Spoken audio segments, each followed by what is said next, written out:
Hello everyone and welcome back to my channel. If this is your first time here, my name is Dr. Julianne McKelvin. I'm a midwife, senior midwifery lecturer and program lead, and I would love it if you can subscribe to this channel and support its growth. So today we're going to be talking about something slightly different because I want to talk about the top tips for academic success. So if you are already at university and you feel like you need some support in enhancing your academic skills, or maybe this is your first year, which is going to be starting in a few weeks' time, then this is your video.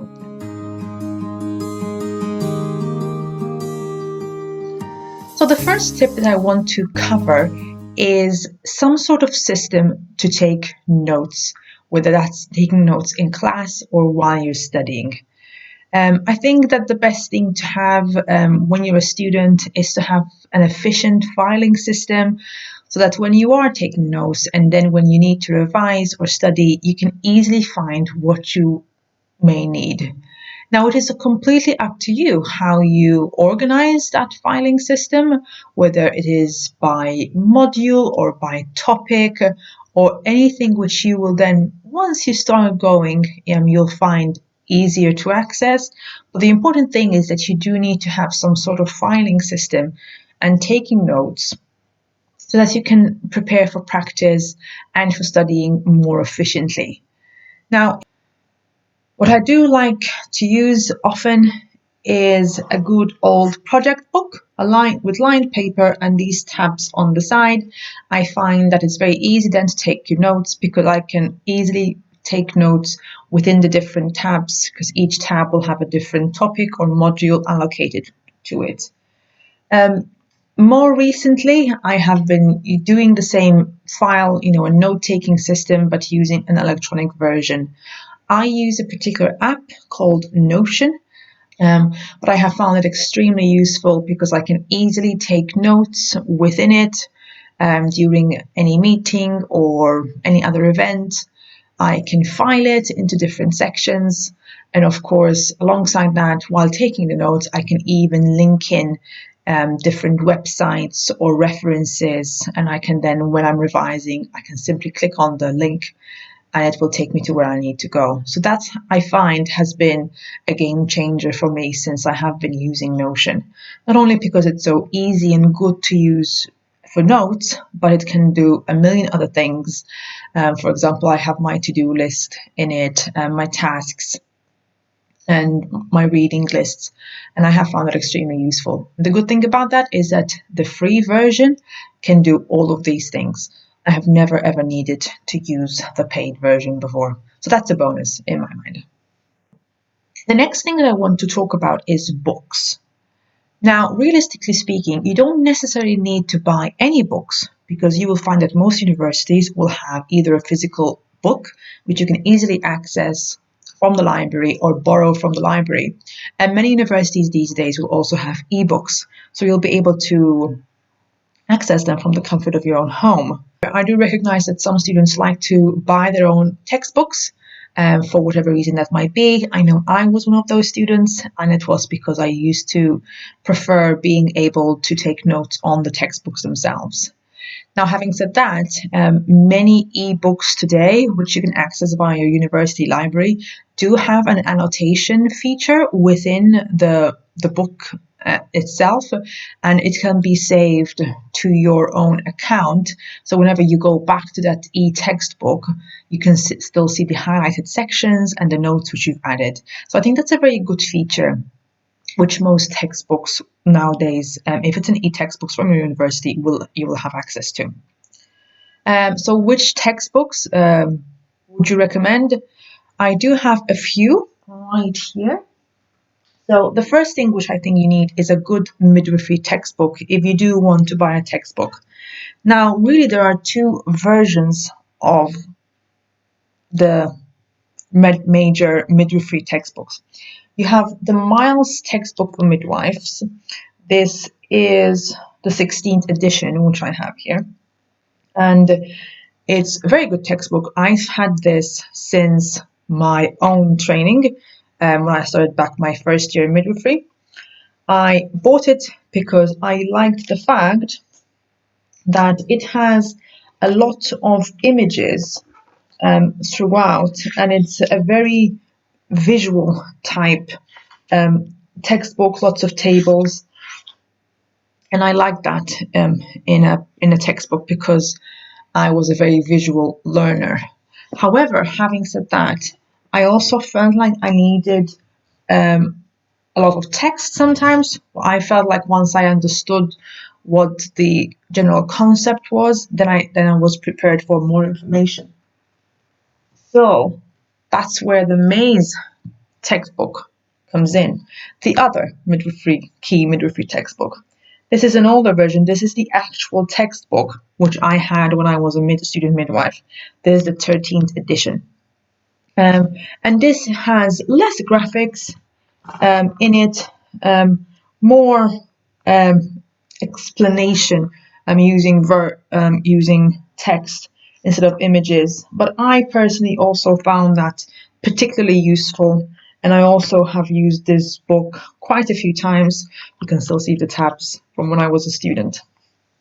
So yes, two key midwifery textbooks. You don't need both of them. You can choose to buy the one, or as I said, you'll be able to access them from your university library. In terms of editions, it doesn't matter if it's the latest edition or maybe you want to purchase a second-hand textbook and maybe it's an older version. In all honesty, it's still going to be an extremely useful textbook, because when you are doing your own research, most of the time you're going to be using journals and articles. So that's when you'll be using really the latest information. But the textbooks, even if they're an older version, they're still going to be extremely useful. If you're not sure which one to purchase, if you do want to purchase one, I would say wait till you start your university. Go and check at the library which one you feel for more, and then you can make a decision then. What else do I have? Let's see. I do have, let's put those over there, very heavy. So I do have two more textbooks which I've had since I was a student midwife. One of them is the Anatomy and Physiology for Midwives. This is a very old edition, which didn't particularly worry me because I felt like anatomy and physiology does not change. Once again, I'm sure you will have this textbook within your university library. So this is all about anatomy and physiology, which will be covered quite a bit in your first year of learning. And then another book which I really, really loved is Skills for Midwifery Practice. And this is a second edition. Once again, I've had for quite a while. It's still got tabs from when I was a student. It has every skill which a midwife will engage with step-by-step approach of how each skill is done and the rationales for them, which I always found particularly useful for preparing for my practice or any skill-based exam which I used to have. So those are really the textbooks which I would recommend you to purchase if you do want to purchase a particular book. But like I said, please don't feel obliged that you have to buy them, because they will most definitely be available at your university library, both physically and most definitely as an e-textbook. So the next thing I want to discuss with you is the academic librarian. Now, this is something which I definitely want you to think about. Once you start your training, or if you're already in training, I want you to go to the library and find out who your academic librarian is. I have never really appreciated the value of an academic librarian until I was doing my master's training, when the academic librarian was able to help me identify the subject-specific resources which I needed. So the librarian will be able to direct you to an entire host of different resources which will be subject specific. So an entire array of resources for midwives, for nurses, for paramedics, or any other subject which you are studying in. So definitely get in touch with your academic librarian.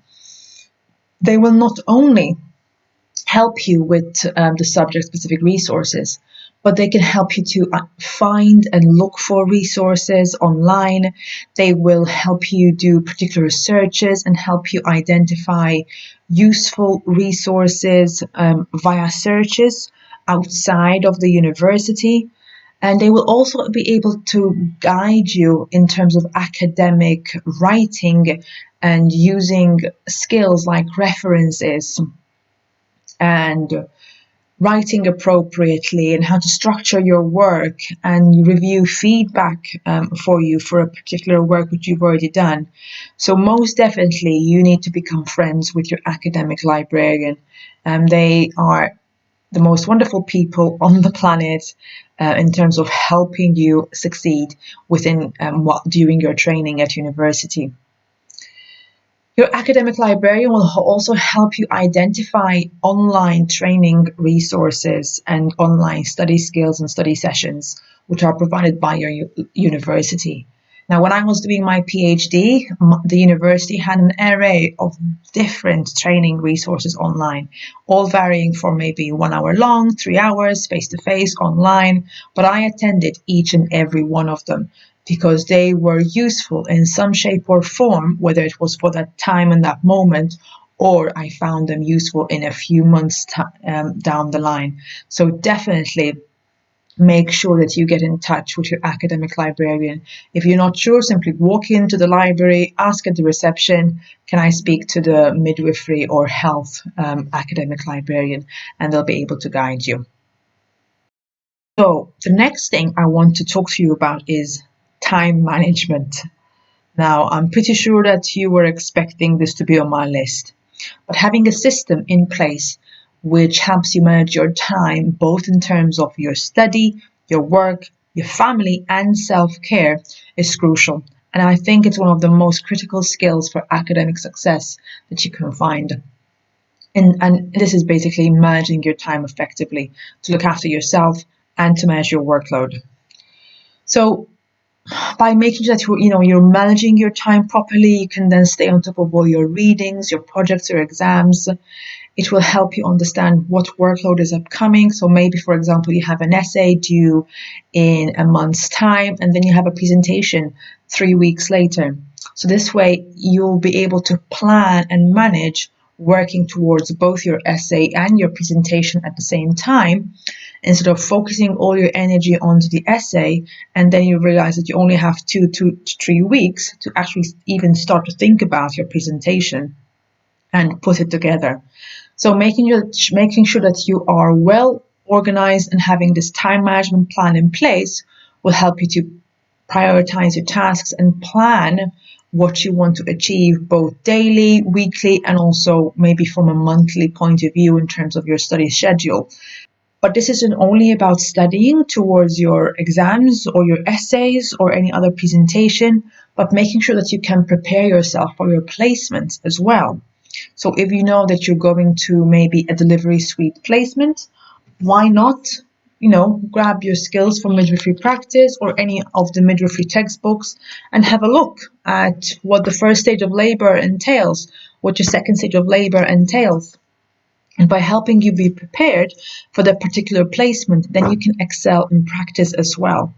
And if you have an understanding of what placements you have coming up, then you can plan your time management around that as well, so that you can prepare more appropriately, not just, for this full academic success. Now, it is completely up to you what you use to plan your time and to manage your time. But you need to have some sort of system in place that works for you so that you can track your deadlines, your exams, any study sessions which you have planned.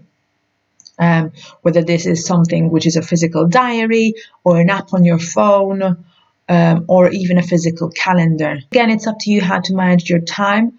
I block my day towards different tasks. So, for example, from 9 till 12, I might be working on this project, and then from 12 till 1, I'm going to stop and have my lunch break.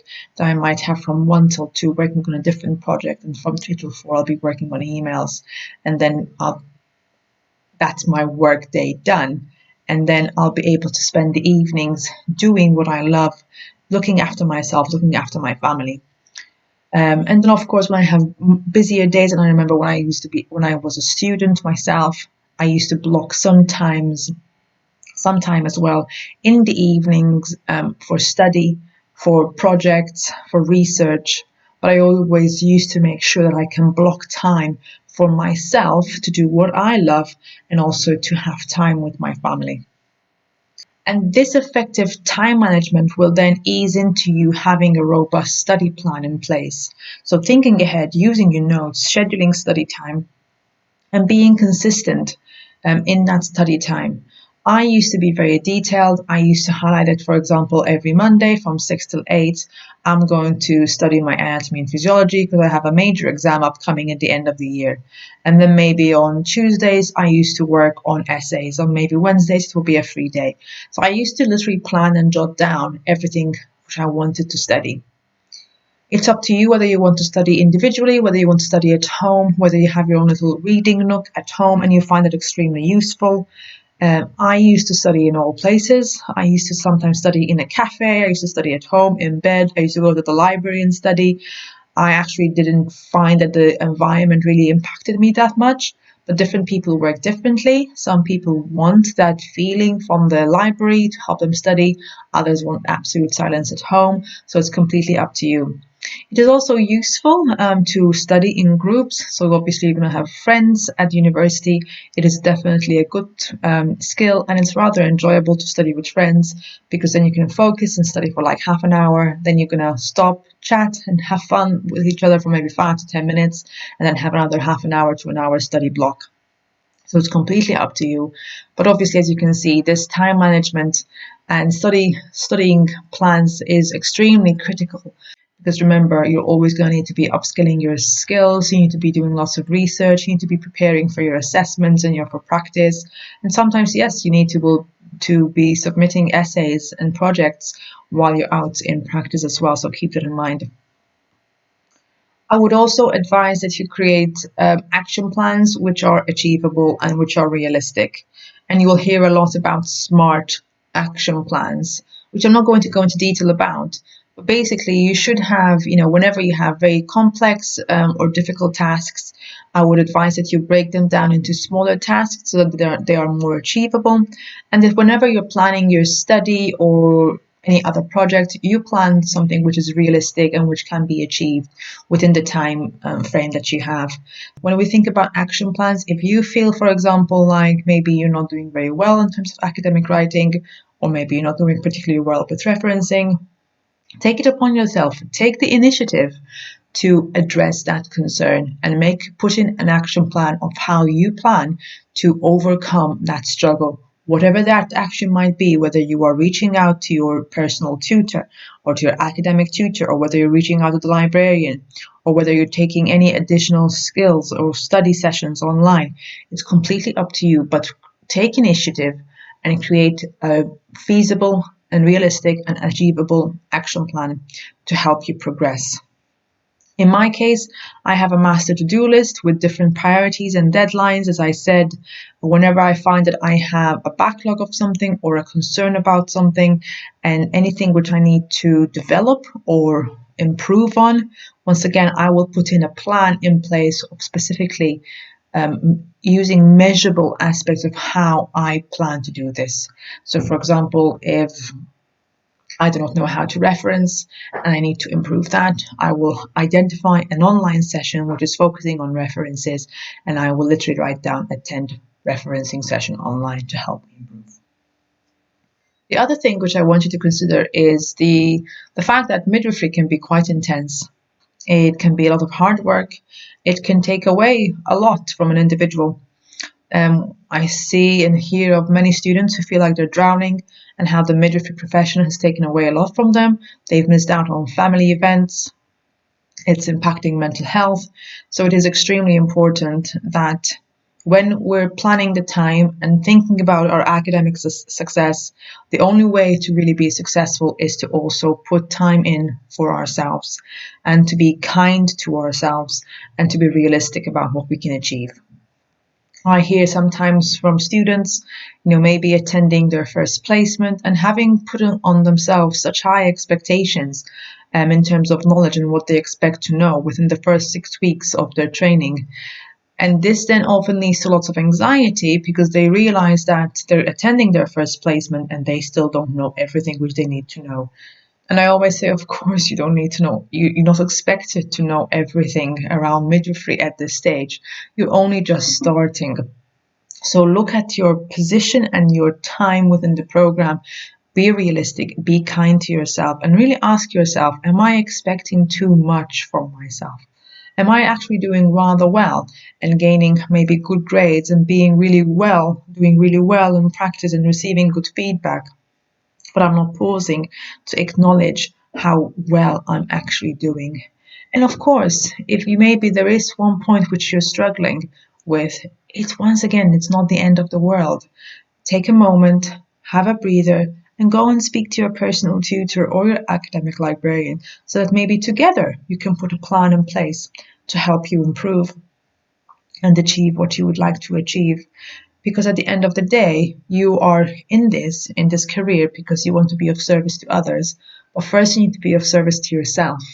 So it's important that whatever it takes to look after yourself, whether it is your family, exercise, your hobbies, make sure that you still find time to look after yourself as well, especially when sometimes things may get hard. You'll find that every university will have these particular support strategies in place to help you both physically, mentally, and academically. And I genuinely believe that by having all these three together is how you will achieve academic success. I know from a personal perspective, definitely. I know I was definitely one of those students that used to work for hours and hours upon end. Even as a lecturer, I used to spend lots of hours